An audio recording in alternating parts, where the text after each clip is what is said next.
السلام عليكم. السلام ورحمه الله وبركاته. انت صاحب المحل ده؟ ايوه يا فندم. انت راجل مهزأ. ليه يا فندم؟ في انت راجل مهزأ يا فندم في ايه؟ اهدى طيب بس واسمعني لحد الاخر. انا ابني جالك من شويه خد منك عصير. العصير ده منتهي الصلاحيه. ازاي يا فندم؟ اسمع بس اسمع اللي زيك لما يبقى غلطان ولا في حاجه زي كده يحط لسانه جوه بقه ويسمع. طب حضرتك بس بالراحه، بس ما تعليش اهدى صوتك عشان بس الاول. بس خليني اعلي صوتي فعلا. خلاص يا فندم ماشي. اهدى وسيبني ان انا اتكلم بالراحه علشان ما افرجش عليك لا اله الا الله. ماشي يا فندم اتكلم. الولد خد منك العصير ومشي وطلع منتهي الصلاحيه. نفترض يا اخي ان انا ما خدتش بالي، نفترض ان هو فتح العصير وشرب وانا مش واخد بالي. طب ازاي بس؟ يحصل ايه بقى؟ يجي له تسمم ولا حاجه، اجي انا اوديك في 60 داهيه يا عم ربنا ما تشوفش يسترها. الشارع تاني. ربنا يسترها. خلاص انا هجيب لك العصير وهجيب لك الولد، ولو الكلام طلع منطقي وانت اقتنعت انا هاخد منك 50,000 جنيه علشان اتنازل عن الموضوع ده.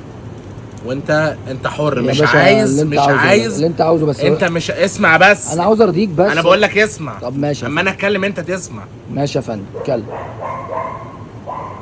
مش عايز تدفع براحتك. السوشيال ميديا هدمرك هخليك بص هتجيب ذره في المحل. يا باشا اسكت انا جاي لك تاني. اتفضل يا فندم. انا قلت لك جيب من عند المحلات اللي عندنا اللي عند البيت، ما تخشش على اي محلات وخلاص.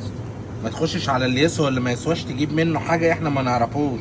ادي اخرتها اهو. قول لي ده اللي كان واقف معاك بس وانت بتشتري العصير ولا في حد تاني معاك؟ لا بقى مش المحل ده المحل اللي قدامه شويه. الحمد لله الحمد لله. المحل ايه؟ اللي قدامه شويه. شوف يا عم الحاج، شوف يا عم الحاج، يبقى شوف انت بتعمل ايه قبل ما تتكلم. يبقى شوف انت بتعمل ايه. ده انتوا عالم ما بتشموش صحيح، ما تعرفوش بتشتروا منين ولا بيجوا منين. ايوه هو ده بس اللي انت فالح فيه. ايه ده؟ لا اله الا الله. خلاص بقول لك ايه، روح غير هدومك وتعالى لي. اتكل على الله.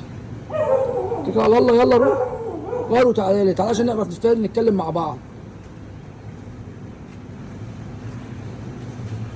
عالم ما بتشم الصحيح.